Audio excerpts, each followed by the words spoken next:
Salut à tous, j'espère que vous allez bien. On se retrouve aujourd'hui pour la dernière vidéo du tuto sur l'album qui va dans le coffret.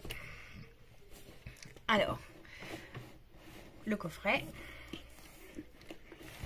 Et voilà comment ça se termine. Donc on va dire que c'est un petit peu le dévoilement. Là, on n'est plus vraiment sur du tuto.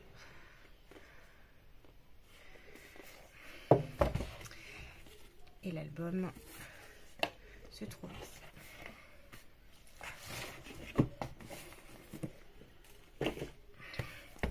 Hop là.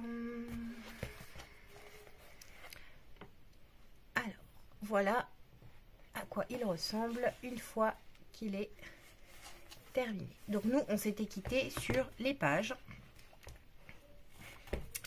Et il me semblait que j'avais dit qu'on se retrouvait pour mettre les aimants. Et il se trouve que j'ai pratiquement pas mis d'aimants parce que ça s'est pas déroulé tout à fait comme j'imaginais. Et puis pour dire toute la vérité, finalement j'aime bien quand il y a des rubans. Donc voilà comment ça se présente. Donc j'ai quand même mis des aimants sur ce côté. Donc là,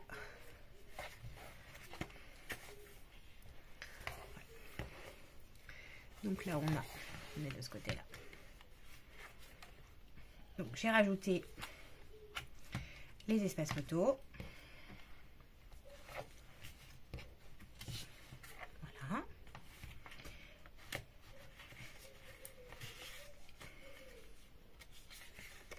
Donc au niveau des espaces photos, ils ont été ancrés.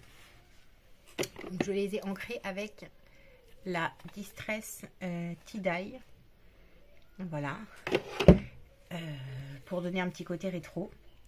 Donc j'ai ancré tous les espaces photos, je les ai positionnés et ensuite après j'ai rajouté les contours. Donc, ça économise un petit peu de papier. Ça c'était pas prévu, donc j'ai rajouté une petite pochette ici. Voilà. Je me suis dit que voilà, vous pouvez comme ça, on mettait 2 espaces photos ici, c'était pas mal. Hop, voilà. Donc là ici on a l'emplacement pour mes premiers mots. J'aurais pu, d'ailleurs je pense que je peux rajouter ici un petit encart avec écrit mes premiers mots. Ça peut être pas mal. Hop, voilà. Donc là pareil, j'ai ancré tous les contours. Voilà, bon, c'est très simple. Et ici j'ai rajouté des petites découpes que j'avais qui traînaient. Et ça se passait très bien, enfin ça se plaçait bien, donc j'ai rajouté des petites découpes qui traînaient, que j'ai ancrées un peu partout. Et j'ai même testé d'abîmer un petit peu les contours avec le ciseau. Et ça fait vachement sympa. Voilà.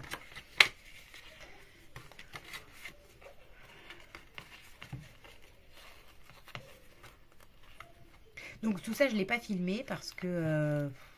voilà, couper du papier, coller du papier.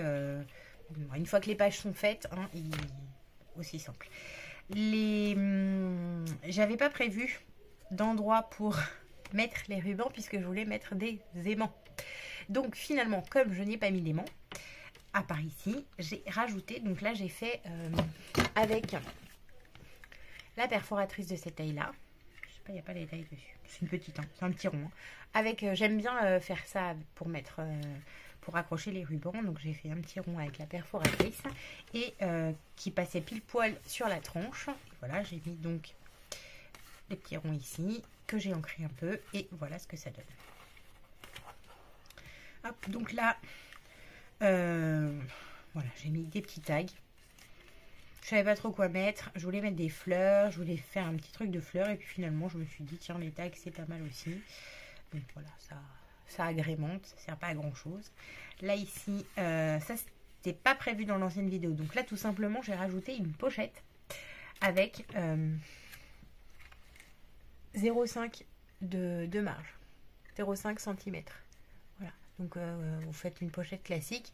Et vous lui donnez une petite épaisseur de 0,5 cm. Et à l'intérieur, j'ai fait un petit livret.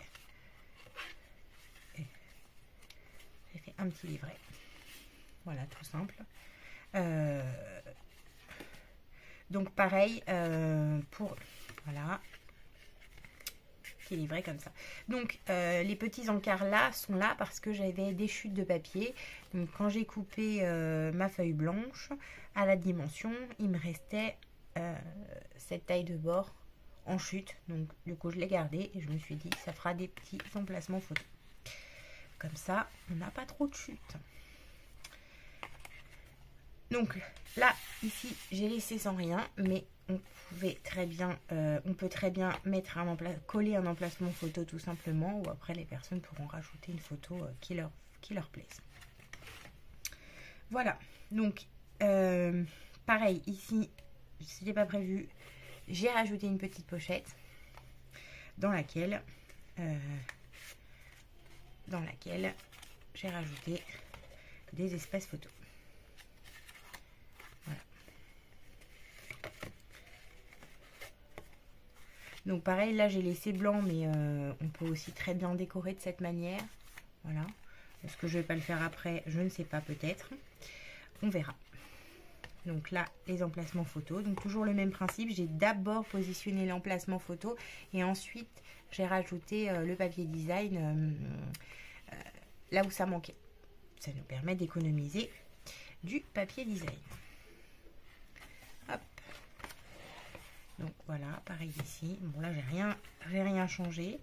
Et là, j'ai ajouté une pochette et j'ai juste agrémenté d'un petit peu de dentelle sur les bords. Et j'en ai mis une ici aussi, je crois. Voilà. Ici aussi pour faire un petit rappel. Et là, donc des espaces photos encore. Donc je ne vais pas compter, mais ça fait beaucoup de photos quand même pour un petit album, on va dire. Moyen album. Donc vu que là, on est sur 2, 4, 6. Et il y a encore de la place. Hein, c'est-à-dire qu'après, voilà. Il n'y a pas d'espace photo prévu, mais si on a des photos supplémentaires, on peut mettre. Hein. Donc 2, 4, 41 photos. Donc c'est pas mal, 40 photos. Juste dans un petit espace comme ça, petit album comme ça, je trouve que c'est pas mal. Je crois que j'ai pas mal, plutôt bien optimisé l'espace. Donc, tout à la fin, après avoir mis les papiers design, j'ai eu envie de lui donner un vrai côté plutôt vraiment vintage. C'est pour ça que j'ai ancré à nouveau. Voilà, j'ai tout ancré partout pour donner un vrai côté vieilli. Et donc pour la couverture, j'ai eu besoin de 2 feuilles. Alors c'est pour ça que j'ai pas eu le choix de la couleur, parce que je voulais vraiment une couverture unique avec le même papier partout. Donc il me restait que ces 2 feuilles là identiques, donc j'ai eu besoin de 2 feuilles pour ça. Et donc là pareil, voilà, de la petite dentelle en rouleau de chez Action, qu'on trouve chez Action. Petit mot souvenir. Là j'avais des petits découpes de feuillage déjà prêtes, donc je les ai utilisées. En ce moment j'aime bien utiliser les feuilles et j'ai rajouté mes perles préférées, mes demi-perles préférées que je mets pas mal en ce moment. Voilà, donc moi j'aime bien toujours quand c'est simple, pas trop.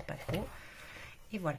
Alors bien sûr, juste ce que je me reproche à moi toute seule, c'est que là j'ai décidé de mettre ce ruban en dentelle et en fait c'est vraiment épais, donc c'est un peu galère. Du coup ça fait une surépaisseur et ça finit par être un petit peu galère à fermer la boîte une fois qu'on l'a mis dedans.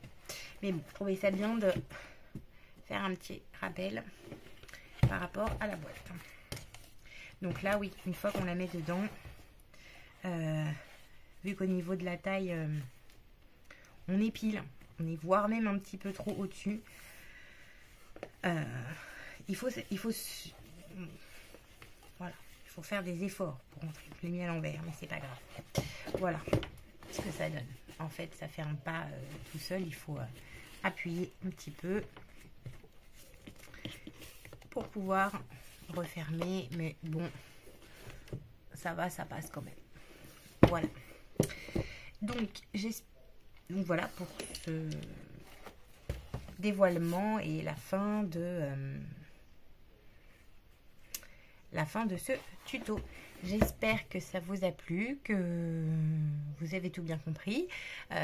N'hésitez pas à liker la vidéo si ça vous a bien plu. N'hésitez pas à vous abonner si vous n'êtes pas encore abonné. Et Et je vous souhaite une bonne fin de soirée, une bonne fin de journée. Oui, on est le soir pour moi. Je vous souhaite une... À bientôt. Salut, salut.